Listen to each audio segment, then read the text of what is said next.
क्या आपने कभी सोचा है कि आप अपने इंटरेस्ट के फील्ड में टीचर कैसे बन सकते हैं? आइए चलते हैं अल्मोड़ा की करियरशाला में, जहां हम मिलेंगे झज्जर के ईश्वर सर से, जो म्यूजिक टीचर हैं और म्यूजिक और टीचिंग दोनों का आनंद उठा रहे हैं। नमस्ते मैम, मेरा नाम ईश्वर है और मैं झज्जर का ही निवासी हूँ। मैं राजकीय कन्या वरिष्ठ माध्यमिक विद्यालय झज्जर में बतौर संगीत अध्यापक कार्यरत हूँ। मैं लगभग 6 साल मैंने प्राइवेट स्कूल्स में पढ़ाया है बच्चों के साथ, और वहाँ मैं दोनों सब्जेक्ट्स पढ़ाता था, ड्राइंग भी कराता था और संगीत का भी था। और अब गवर्नमेंट स्कूल्स में मैं संगीत पढ़ाता हूँ। मैं लेने गया था ज्योग्राफी और मिलिट्री साइंस, और 2 कॉमन सब्जेक्ट हिंदी इंग्लिश तो वहाँ होते थे। तो उन्होंने ऐसा किया कि भाई मेरे को बुलाया कि बोला बेटा कहाँ से आए हो? मैंने कहा जी झज्जर से आया हूँ। बेटा क्या सब्जेक्ट लोगे? मैंने कहा जी मेरे को ज्योग्राफी और मिलिट्री लेना है। तो बोले कि आप ऐसा करो, आप संगीत ले लो एक सब्जेक्ट। बोले एज ए भाई आप जैसे इसको एज ए प्रोफेशन अपना सकते हो, या फिर आप मतलब अपना कुछ करना चाहो संगीत में तो वो कर सकते हो। तो मैंने कहा मैडम ठीक है, फिर ऐसा करिए आप है ना म्यूज़िक इंस्ट्रूमेंट और वोकल दोनों दे दीजिए। तो मैंने ये सोचा कि अब ग्रेजुएशन मैंने कर लिया, अपने 3 साल ज़िंदगी के जो कीमती होते वो मैंने दे दिए संगीत को। उसके बाद फिर मैंने सोचा कि मास्टर डिग्री करनी है। फिर मैं एमडीयू में गया, वहाँ यूटीटी यूनिवर्सिटी जो टीचिंग डिपार्टमेंट है वहाँ से मैंने अपनी मास्टर डिग्री कंप्लीट की। मास्टर म्यूज़िक वोकल मास्टर करने के बाद मैंने 2 साल के लगभग प्राइवेट स्कूल में जॉब की। फिर उसके बाद मैंने बीएड किया। संगीत था मेरे पास एक सब्जेक्ट में और एक सब्जेक्ट में हिंदी था। फिर बीएड करने के बाद मैंने एस्टेट के लिए अप्लाई किया, और उसके बाद फिर से मैंने 2 बार एस्टेट क्लियर किया, और फिर मैंने नेट का एग्ज़ाम भी क्रैक किया। देखो, आपको अगर टीचर बनना है तो उसके लिए क्या है, हरियाणा सरकार ने एक पात्रता परीक्षा रखी है जिसका नाम है एस्टेट।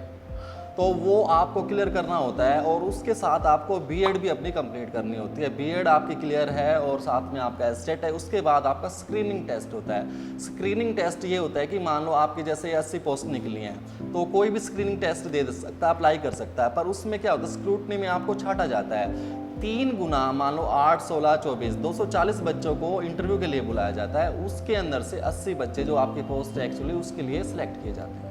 मैं बात अगर करूं हरियाणा सरकार की, तो पहले कि आपको जैसे मतलब कंपलसरी +2 तक तो होता नहीं है म्यूज़िक। उसके बाद ग्रेजुएशन लेवल पे आपके पास वो सब्जेक्ट होना चाहिए जिसमें आप मास्टर डिग्री कर सकें। मास्टर डिग्री करने के बाद आपको बीएड भी करना होता है, अभी तक तो ये रूल है। बीएड करने के बाद आपको एस्टेट क्लियर करना होगा। अगर आप कॉलेज लेवल पे जाना चाहें, प्रोफेसर बनना चाहें, तो उसके लिए आपको एमफिल पहले होती थी, अब तो शायद पीएचडी कर कंपलसरी, और उसके साथ एक नेट का एग्जाम होता है, वो आपको क्लियर करना होगा। तब आप गवर्नमेंट सरकार जो होती है, मतलब वो अपनी जैसे वैकेंसी निकालती है, तो उसके लिए कोई वो एक स्क्रीनिंग टेस्ट भी रखेगी। फिर आप उस स्क्रीनिंग को भी क्लियर करने के बाद आपका इंटरव्यू होगा, और उसके बाद आप उसके लिए एलिजिबल होते हैं। जैसे गुरु को भगवान का दर्जा दिया गया मैम, हम सुबह जैसे अपना आते हैं स्कूल में, बच्चों के असेंबली कराते हैं तो बड़ा अच्छा फील होता है। उसके बाद सारे अपना अपना कार्य करते हैं। हमारे पास जैसे हमारे संगीत के विद्यार्थी आते हैं तो हम उनको पढ़ाते हैं, खुश होते हैं आके, और मार्क्स भी अच्छे लेके आते हैं, और पेरेंट्स भी मतलब उनको कोऑपरेट करते हैं। टीचर का एक अहम रोल होता है समाज निर्माण में करे या राष्ट्र निर्माण में। एक अलग बात होती है भाई, वो अब स्कूल में आता है, वो महज एक टीचर नहीं होता, वो एक व्यक्ति नहीं होता। सारे बच्चे उसके जैसे खुद के बच्चे होते हैं, वैसे होते हैं। और वो जो इंस्टीट्यूट होता है वो कहीं भी है, किसी भी स्कूल में है तो उसके घर के जैसा होता है। तो उसको इंटरनली ये होना चाहिए कि भाई जैसे मेरा घर साफ सुथरा रहता है, भाई हम यहाँ भी वो प्रयास करें, बच्चों को भी उसी तरह ट्रीट करते हैं जैसे अपने बच्चे को ट्रीट करते हैं। भाई वैसी एजुकेशन हम उनको भी देना चाहें, जो कैसे भी बच्चे हैं, वो जैसे किसी भी फैमिली से आते हैं, किसी भी कास्ट क्रीड के होते हैं, उन्हें अपना बच्चा समझ के हमें ट्रीट करना चाहिए।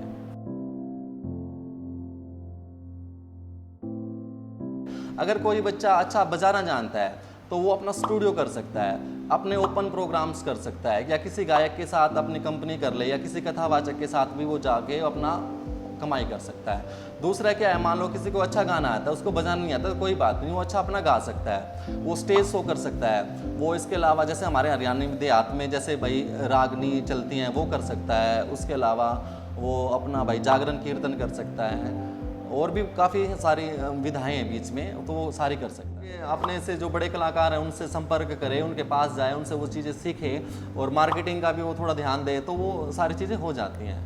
और साथ साथ शिक्षा, मतलब यानी कि देखिए मैं संगीत तो पढ़ता हूँ, साथ में मैं इंग्लिश हिंदी पे भी अपनी कमांड रखता हूँ, तो वो चीज़ें भी साथ साथ ज़रूरी हैं।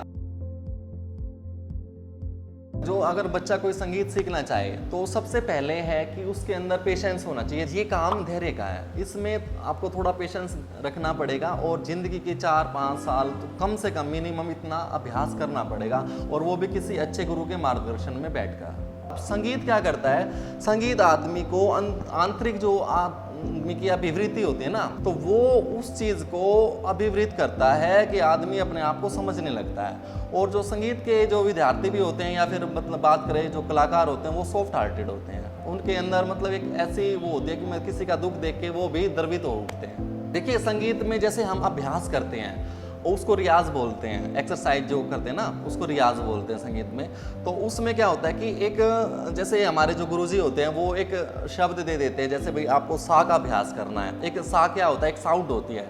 अब उस नाद पे हम अभ्यास करते हैं और वो जैसे उसको इक्वल लेके आते हैं, जैसे सा, मतलब हमारी आवाज़ जो है वो वाइब्रेट नहीं होनी चाहिए, कंपन वो बिल्कुल स्टिक होना चाहिए। और कंसंट्रेशन इसी का नाम है कि आपका जो मन होता है ना वो भारमुखी ना होके अंतर्मुखी हो जाए। आप अपने संगीत के साथ साथ दूसरे सब्जेक्ट्स की भी तैयारी प्रॉपर रखें। और जो हमारी गवर्नमेंट होती है जो सरकारी नौकरी के लिए हमें एलिजिबल करते हैं तो कंडीशन रखते हैं भाई आपको हिंदी भी आनी चाहिए, इंग्लिश भी आनी चाहिए। वो टेस्ट लेती है, हमारा एस्टेट भी लेती है, स्क्रीनिंग भी लेती है। और उसको जब हम क्लियर करके इंटरव्यू के लिए जाते हैं तो वहाँ भी हमारी जीके है या फिर इंग्लिश हिंदी कुछ वो ऐसे चेक करते हैं, लैंग्वेज स्टैंडर्ड हमारा देखते हैं। उसके बाद वो हमें जॉब के लिए एलिजिबल समझते हैं। संयम, पेशेंस हो और उसके साथ उसका जो एक अभ्यास करने का एक रूटीन होता है ना, मतलब यानी कि आपने टीचर ने बता दिया कि भाई आपको 1 घंटा 2 घंटे प्रतिदिन आपको अभ्यास करना है, तो वो बच्चा उस अभ्यास के ऊपर खरा उतरे। लाइफ के अंदर उस चीज़ को एक एज ए जैसे हम खाना खाते हैं ना, तो वैसे ही वो टाइम स्पेयर रखना चाहिए कि भाई ये टाइम तो मेरा इस टाइम अभ्यास का है। तो देखिए अगर कोई बच्चा आप किसी भी विधा के अंदर वो पारंगत होता है या वो संगीत सीखता है या कोई फाइन आर्ट है या किसी भी और कला के अंदर पारंगत होता है, तो उसमें उसके पास बहुत सारी अपॉर्चुनिटीज़ अवसर हैं। अब वो सरकारी नौकरी भी कर सकता है, इसके अलावा किसी निजी संस्थान में भी अपना प्रदर्शन भी कर सकता है, अपनी कार्यकुशलता दिखा सकता है या वहाँ पे जॉब भी कर सकता है। उसके अलावा ऑनलाइन भी बड़ी मार्केट है, वो अपना सिखा सकता है, अपनी वीडियो बना सकता है या कुछ और जैसे नाटक वगैरह करना चाहे तो वो अपने सीरियल निकाल सकता है। किसी भी फील्ड में जाओ तो ऐसा काम करो कि मतलब आपका नाम भी हो और आपके पास भाई पैसे के बिना भी जीवन यापन करना मुश्किल होता है, वो सारी चीज़ें आपके पास हो। इसी तरह ढेर सारे करियर्स के बारे में जानने के लिए अलोह मोरा के YouTube चैनल पर सब्सक्राइब करें।